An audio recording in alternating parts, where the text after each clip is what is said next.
Hey friends, today we're going to look at Sweet Oblivion by David Kushner and how it does VFX very well. So let's take a look. So right off the bat, I feel like we have a nice establishing shot of him in this kind of tornado landscape.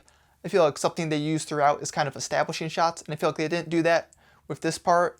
And so I feel like that could have been edited a little bit better to start with some of those close-ups of the eye of the tornado, some of that stuff to kind of establish the dramatic feel of the moment. But I do like the look of all these different VFX locations, all look great. So you can't go wrong there.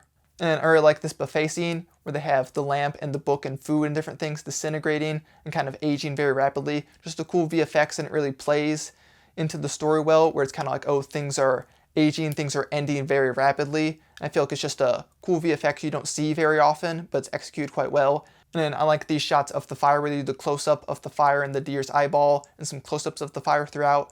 I really feel like throughout this video they do a nice job of establishing things happening between locations and establishing each new location and new shots that come out.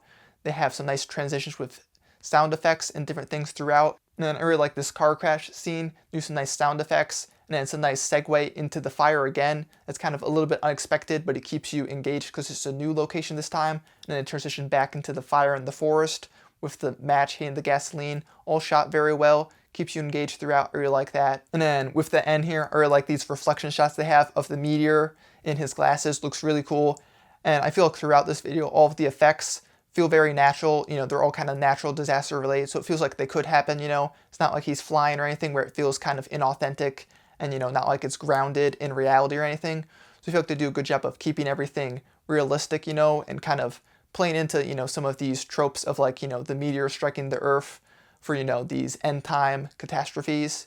And I also really like the contrast they have of, you know, where, you know, the deer in the forest is leaving, all these different things, you know, are being destroyed and he's not moving, which kind of, you know, ties into the theme that, you know, he's kind of accepting his fate and all these different things. So I feel like, you know, that contrast really, you know, keeps you engaged and keeps you, you know, questioning and wondering why he isn't leaving. So I feel like this is just a great executed music video.